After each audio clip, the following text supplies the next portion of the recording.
And so now it's time to go into looking at diet.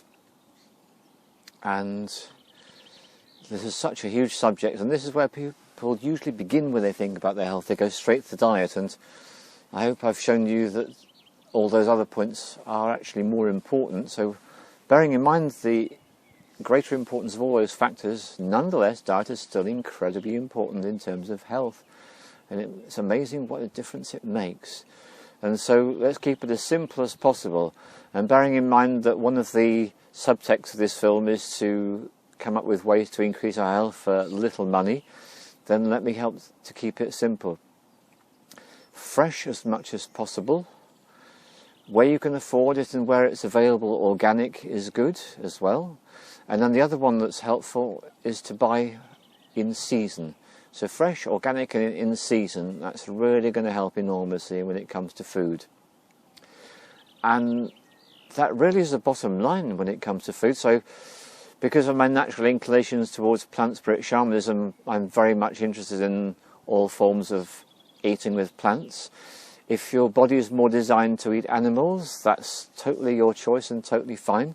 But I would say the same rules would be applicable, which is that as much as possible you'd want your animal food to be as fresh as you can.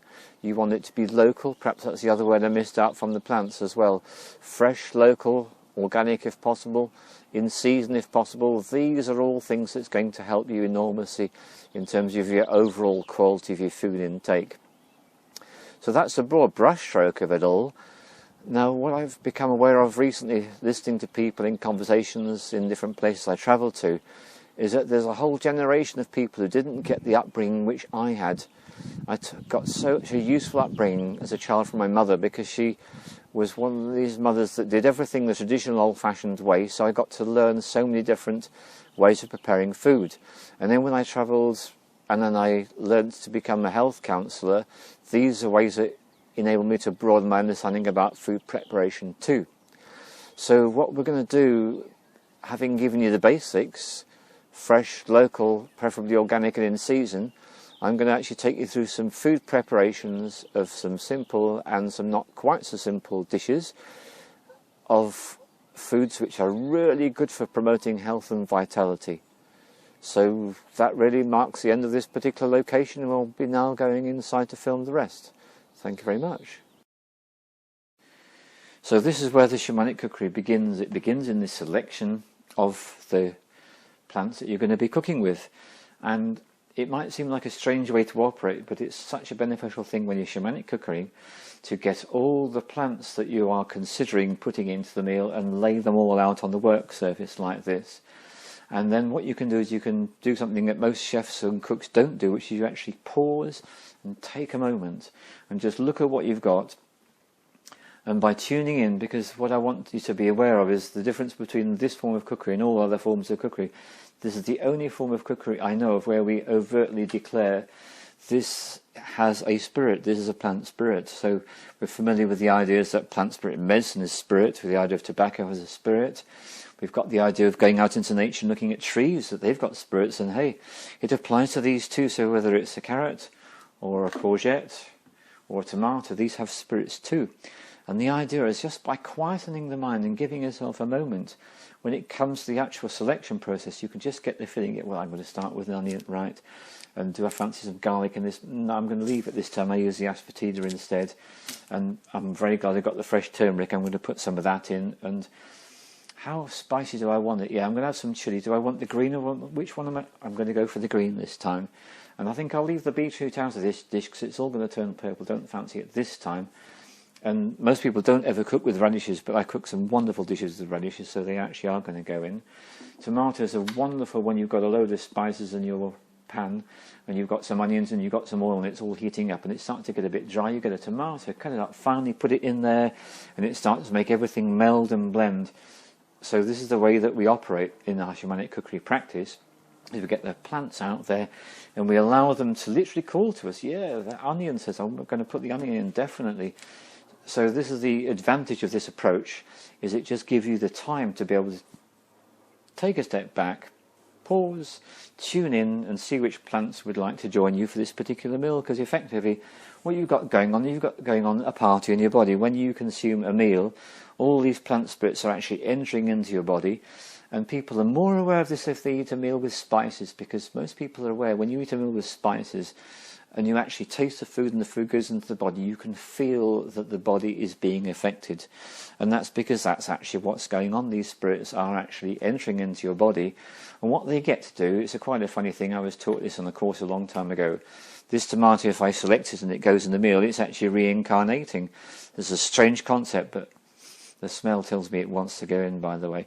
So reincarnation of a vegetable is simple. It gets sliced or cut up, it gets in the dish, it gets cooked, and then you eat it, and then it gets digested by your gut, and the gut then uses literally the atoms and the molecules from that plant to form part of your body. So your body is constantly being recreated meal by meal in terms of what you eat. So in shamanic cookery, one of the first things we do, we say all the foods with the additives, all the foods from the chill cabinet, we'll leave them to one side. We'll get the best quality foods we can find, organic where we can, lay them all out, choose the ones we want to use, enjoy the preparation, enjoy the cooking, and enjoy the eating, and just having this conscious awareness that actually those plants are reincarnating to join us in our cellular structure. And if you do this as a practice, this is what happens. Within 10 days, your blood plasma is regenerated and detoxified. Within 90 days, your red blood cells are completely renewed, and within 7 years, every single cell of your body is made from a completely different atom and molecule than it was when you began to set the counting mechanism up 7 years ago. So here we are. I'm going to make a dish which is called dal, and the particular lentil I'm going to use is called urad dal. There are many different kinds of lentil that you can use. In fact, this dish can be used for any pulse, and pulses are lentils, beans and peas. So all that range of foods is what I'm focusing on as this particular dish. So dal is one of the main dishes which is used throughout many countries in the third world. It's a good one because it's got a good amount of protein, carbohydrate and fat in it. It's a good vegetarian, vegan. In fact, this is an entirely vegan dish which I'm going to be cooking here today. And so what I've done is I've already soaked the dal. Now this particular urad dal needs a little bit more soaking time, so I poured the water over these last night. I tend to do everything with a standard 1 cup measure. That's just 1 cup of this. So the other thing to say about dal is it's an incredibly economical meal to make. Very, very cheap. So just 1 mug of the lentils is what I've used, and I've soaked them. So the very next thing I'm going to need to do is to wash them, and the first thing I'll do is I'll pour away the water that's been used for soaking. It's really good to get rid of this. Now if I was living in a normal house I would wash them under the running tap, but the water here is very sporadic to say the least, so I'm going to be relying upon a jug to rinse my lentils through.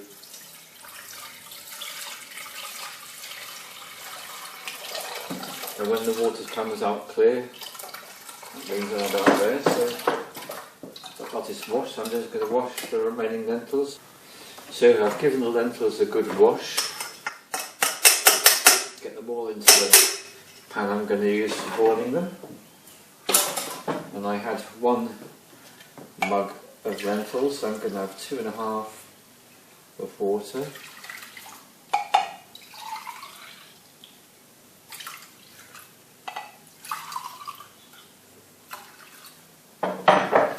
And I'm going to bring them to the boil. So while the lentils are boiling in their water in this pan, heating up, this is my cue to get on with the next part of the dish, for which I need another pan. And I'm going to use an onion, a tomato and a load of spices. So, to cut an onion, there are many different ways you can cut an onion. I'm going to show you one very simple way. So what I do is I grab the pole of the onion like that, so when I'm using a knife I can't accidentally slice my fingers.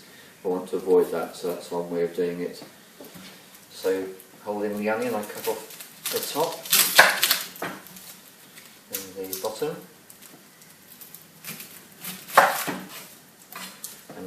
this in half. Now peel off all the outer layers. So having peeled the onion, the next thing I'm going to do is I'm going to slice this into what is called half moons. So using this grip to make sure I can't accidentally cut my fingers. And with time you learn that what you can do, you can very, very slowly inch your fingers away from the knife. And this enables you to cut reasonably thin slices.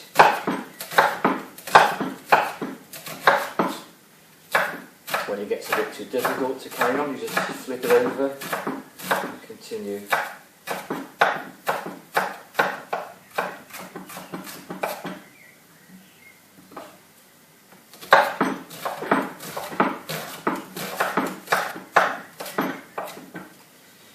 So you get a choice now. You can either stop at that, leaving them in half moons, or you can then cut them to make them much, much smaller if you wish to do so. And I'm going to use half moons for this particular dish. So having got my onions ready, I want to wash my chilli and my tomato.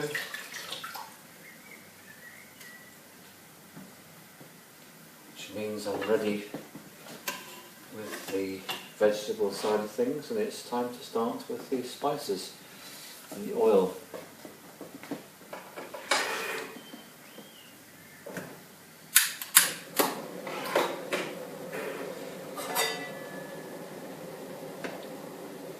I'm going to turn the gas down low, allow a few drops of water to drain out and evaporate them out. So I'm going to use coconut oil for this particular dish. Coconut oil is one of the best qualities of oil you can buy. The Rastafarians regard coconut to be the brain food, so it's got a tradition in some societies being really useful for brain function. Just go and Google it, find out for yourself, do some research and find out how wonderful coconut is. So it's solid at room temperature in England. In India, of course, it would be liquid. So get a reasonable amount of coconut oil in there. I'm going to have probably like 1.5 to 2 teaspoons full in total. And the next thing I'm going to add is this, which is called Himalayan salt. Now, out of all the salts that you can buy, Himalayan is the most ideal because it's literally mined from an underground sea from many thousands of years ago, which means it's as pollution free as you will ever get. So I add a small amount of the Himalayan salt, and what the salt does is it really helps everything to break down in the cooking process and also balances the sodium potassium for the body. And now I want to add my spices, and the first one I add are the mustard seeds. I could use onion seeds, turmeric seeds. This is actually mustard seeds. So the principle behind the spices are all really good for digestive function. It makes your digestion work well. And what I want to spend a little bit of time on is this one here, which is called turmeric. Now, turmeric has got so many valuable properties: anti-cancer, anti-heart disease, promotes the immune system, very good for digestion. The list goes endlessly on. It's incredible how good this stuff is. You don't want to have too much of it because there are side effects possibly from overdoing it, but small amounts regularly is very, very good for the body. Now, if you add black peppercorns, then you find that you will increase the potency of the anti-cancer, anti-aging and anti-heart disease by up to 1,000-fold. So this is my new discovery through the internet. But actually what I've got instead, I've got this, which is fresh turmeric. And I want to give a big thank you to Morrison's supermarkets, because they're the only supermarkets in the country that I know of that actually sell this fresh. Otherwise you have to go to places like London and go to the specialist ethnic shops where they sell it. I just cut hold of a grater on the fine setting and just grate myself the equivalent of a teaspoonful of finely grated turmeric. If it gets a bit hot, which it did, I'll just go and put it down there. I don't actually want that many peppercorns, half a dozen or so is fine. I'm just going to crush them with a handle of a knife.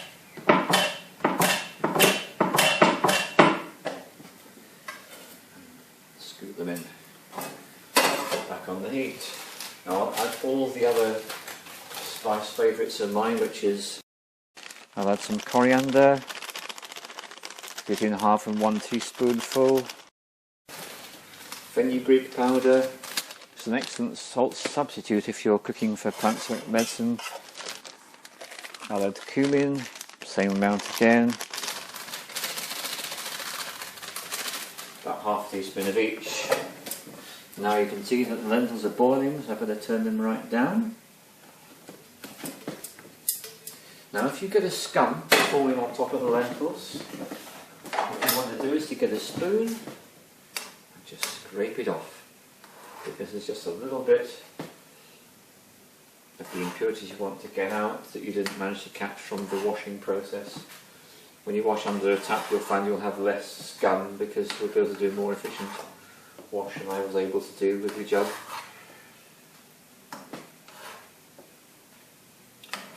And that's it.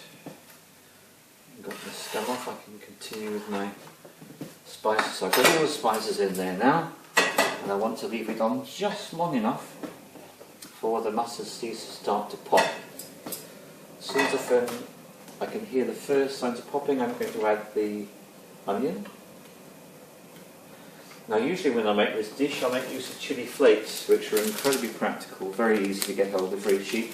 I've got a fresh chilli which I'm going to use today. And that's it. In go the onions.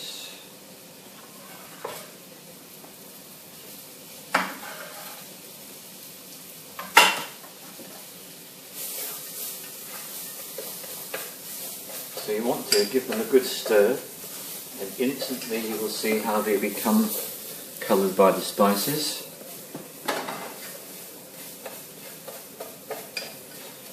And now it's time to add the chilli. When it comes to chilli, you really want to do it according to your personal taste. I'll probably do a little bit less than the whole chilli. Really worth doing your research to find out about the beneficial effects on the health of all these spices. That's why they've been used for so many years in the Orient. They're also very, very useful for health.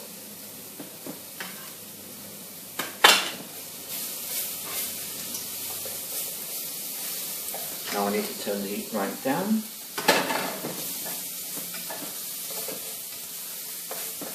And in order to help the onions to sweat, what I'll do is I'll put the lid on. And I'll make use of this time to slice up the tomato. Now what's going to happen in that spice dish is that it's going to start to get dry. And by adding the tomato, I'm going to liquefy it just perfectly, as well as adding the energy of the tomato.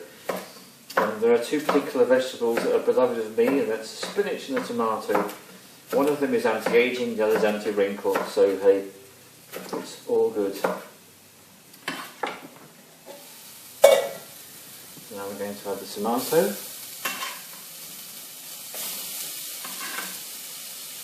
Now one of the arts of cooking is to make do with what you don't have, so I don't have any garlic, which is what I would normally like to add to this dish. So what I do have is I have asafoetida, so I'm going to put some asafoetida in now. That's the asafoetida, obtainable from all good Asian shops. Probably a quarter of a teaspoon, not much of that at all, very strong. And the final ingredient I want to put in at this stage is called Tamarind Paste, which is very sticky and it lasts an unbelievably long time. You only need to add a small amount. So I'm going to get a load on my chopstick, like that. I'll have a load on my chopstick, and that will do.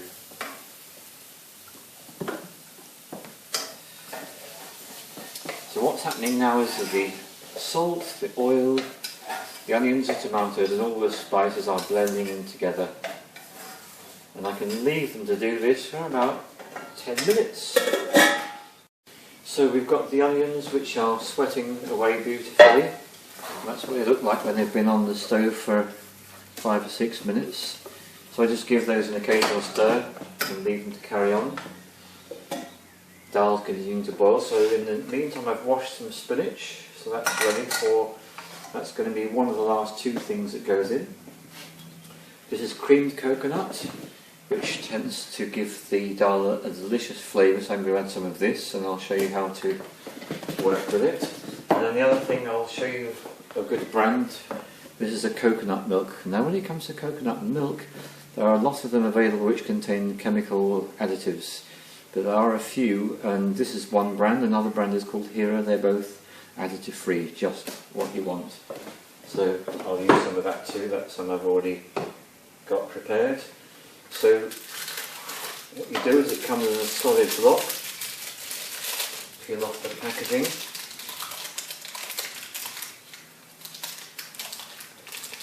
And in our climate it is so solid, you literally just cut off the amount that you need. And then cut off an amount like that. And this is one of the last things that go, and literally just shave it like that.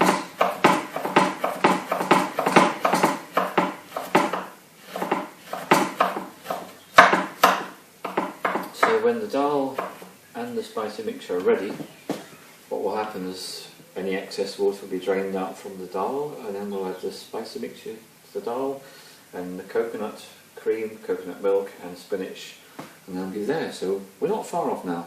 And so while I'm here, I just want to take a pause, take it off, and just make this point about the spices. There are many reasons why spices are good to put in food. The flavour is an obvious one, but in terms of health, they've got fantastically great virtues. They're very good to help the gut operate efficiently, so it's really good for the gut to consume these. Another spice I haven't used today, but particularly good for the gut, is fennel. Basil is also a herb which is very good for the gut too. And then, as I've explained, that you've got specialist ones such as the turmeric, which is particularly good anti-cancer.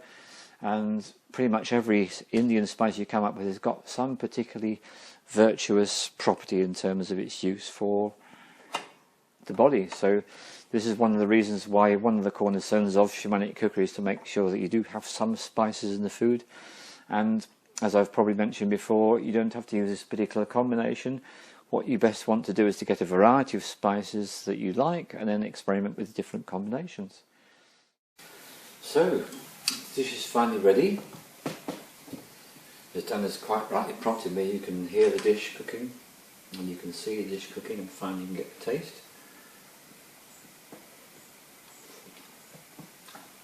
No, just right.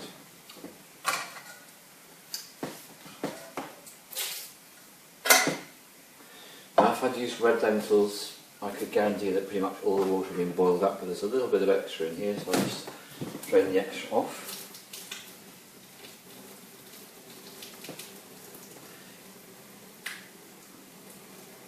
I don't want to take all the water out, I want to take most of it out though.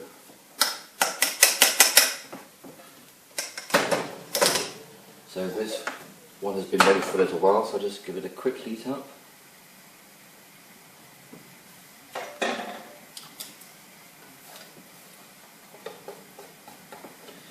And that's what it looks like now. So it's now time to add everything else. So the first thing I'll do is I'll add the lentils.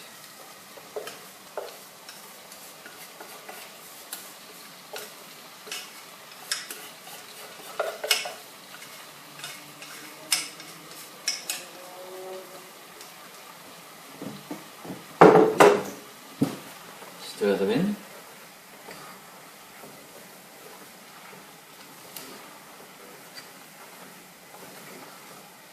The next thing I'll do is I'll add the spinach. So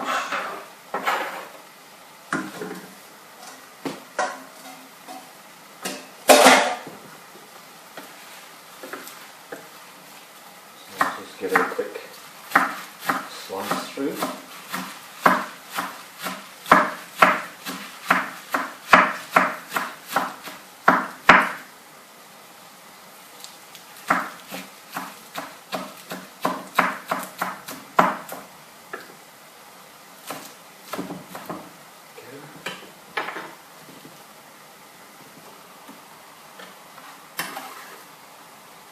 Spinach in. It's worth stirring this in so I'll get to cook. And this last process only is going to take a minute and a half, 2 minutes at the most. So there's the spinach in. Now we'll add the creamed coconut.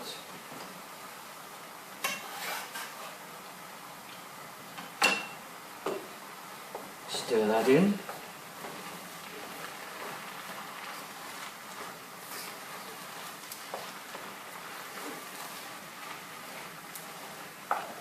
And then coconut milk.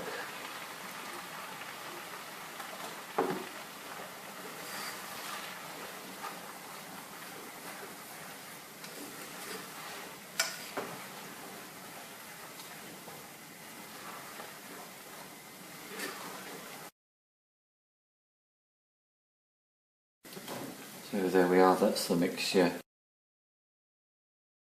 Put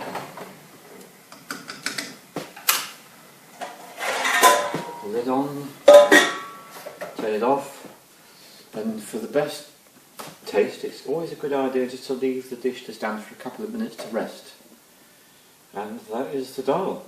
So that's the mainstay of many parts of the world. Really good nutritious food and a good mixture of ingredients. That's it, thank you.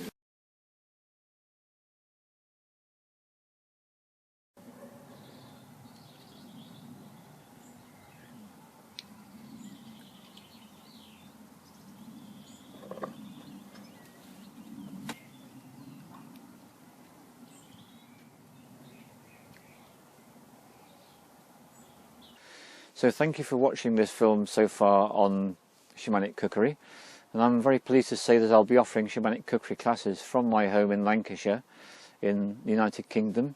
So if you're interested, you're most welcome to book yourself a place, and these will be beginning right at the beginning of September. To find out more, please check on the website youtubeshaman.com. And the other thing I'd like to say to you is that those people who've attended the plant spirit medicine retreats, that's the kind of cooking that we're going to be working with. So look forward to hearing from you. Thank you.